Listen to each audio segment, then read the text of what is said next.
about some of the stocks we're focusing on today. Alibaba shares rising as the Chinese e-commerce giant is set to expand into Europe with a focus on building local businesses and online platforms outside of China. This move comes after China's central bank cut its interest rate.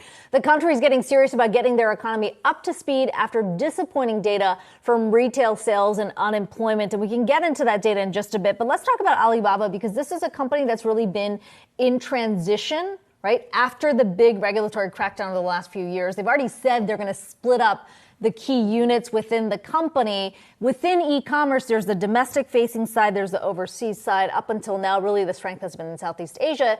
Now they're making a big bet on Europe. Yeah, it is interesting to hear that commentary and to see the stock reaction.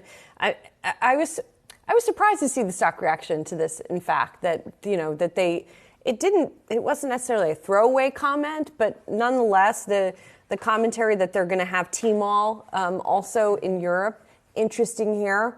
I don't know what the potential is. There is competition. Well, I mean, that's the key, right? Is sure, Alibaba, this points to where they're looking beyond Asia, but can it actually do well in Europe is the question. And the model is a bit different than what exists right now, but it does feel like when you think about how Alibaba operates in the e-commerce domestic market, that is very, very tailored to the Chinese market. Right. Is it translatable? So how is it going to look when they actually go into Europe? It's a good question. I mean, and then you have the China backdrop as well. When you go back to domestically, we did get more disappointing data today. Industrial output, retail sales slowing.